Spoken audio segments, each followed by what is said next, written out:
What's up guys, a new exotic trace rifle came out today, the Ruinous Effigy. So I'm going to be breaking down how to get this weapon very quickly, the entire quest guide, and also how to get the callus very efficiently and upgrade it. So starting off, you have to go to the prismatic recaster and pick up the exotic quest, then also the means to an end weekly quest. And you'll first have to do means to the end to then be able to do the exotic quest. The first step of this quest will be doing the contact event on Titan this week. You will have to do it twice to get 100% completion. Then the second step will be different depending on which ones you've done, but if you're up to date on that character, it'll be this one right here, where you need to get ability final blows in either EP, Gambit Prime, or the Reckoning. I decided to do Reckoning tier 2 because of the fact that once you get to the bridge, there's gonna be a lot of majors, and it's gonna be a lot easier to farm than doing Gambit or EP or something like that. So what I did today, since it's Grenadier, was use my Devour Nezarec Sin build, and I could pretty much throw infinite grenades, so I got this done very quickly. I got 92% done in one run. You could probably easily get it done in one run, but in two, you will easily be done.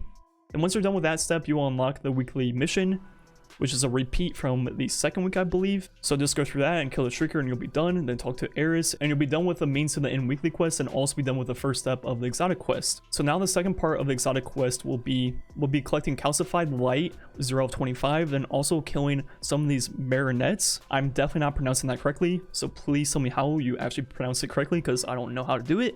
But you have to kill 15 of those also. So for the first step, there would be 4 planets listed, which were Io, Titan, Mars, and Mercury. There would be 10 on Io, then 5 on the other 3 planets. They are all in the plug spaces that you can fast travel to, none hidden in random spots. And pretty much all you have to do is go into those planets, the main plug spaces, and pull out your ghosts, and you'll see them just like they're a resource on the ground. They're very easy to find. Once again, 10 on Io and 5 on the other planets. And one thing to note is that there is like range drop off on when you can see them, so you actually have to move around in different areas to find all of them, especially on Io, because the spaces are very big. Make sure you go around the entire radius and you'll find all of them very easily. Then the second part is be like these miniature pulg events are now added to the game on the 2 planets of Titan and Io, where the contact events are. And then there'll be pretty much mini pulg events where there's gonna be either a blight that starts it or like a HVT like enemy.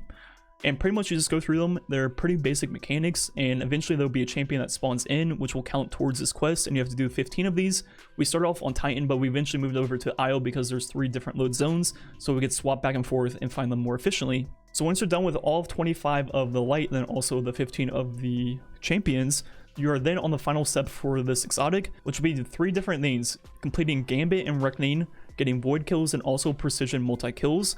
So the most efficient way of doing this is tier 3 Reckoning, because of the fact that it will be 33% for the top step, so you won't have to do 3. And while you're doing this, use a void AR, for example, Gnawing Hunger, or void pulse rifle, void scout rifle, whatever it is, and you'll easily make progress on the bridge, killing all these different thrall, and make sure to get headshots to progress both the void kills and also the precision multi-kills. And as long as no one's like spamming abilities or something like that, you should easily all be done with all the steps in 3 tier 3 reckonings. So once you're done with that, you will get the final part of the quest, which is just going back to the Umbral Decoder, and it'll turn in the exotic that you get, and it'll be the Ruinous Effigy. But as you see, there is a callus, so let's go and look for the callus real quick. Pretty much what you do to get it to drop is you just use the weapon to create a relic, pick up the relic, and get kills with the relic. And for me, it was very first kill I ever got, and same with my buds, so I'm pretty sure it's your first kill with the relic will drop the callus. And now that you have the callus, to upgrade it, you have to defeat combatants using the weapon, or with the transmutation spears, or destroy Eyes of Savathun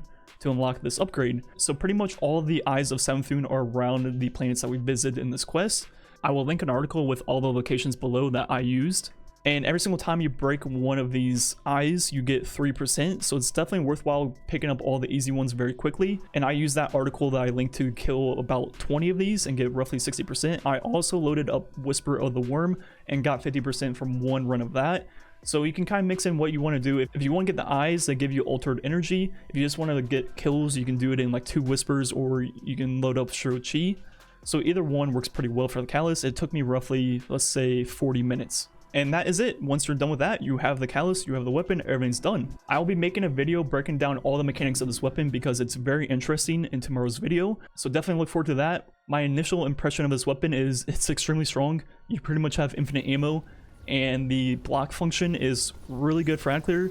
And I think the heavy attack will be also really good for single target damage, especially clearing out things like champions and stuff like that. So I'm definitely looking forward to breaking down this video tomorrow, but I just want to make a very quick guide of how to get the weapon. It's pretty straightforward for the most part, a few tips and tricks mixed in. Anyways, thanks for watching. Catch you guys next time.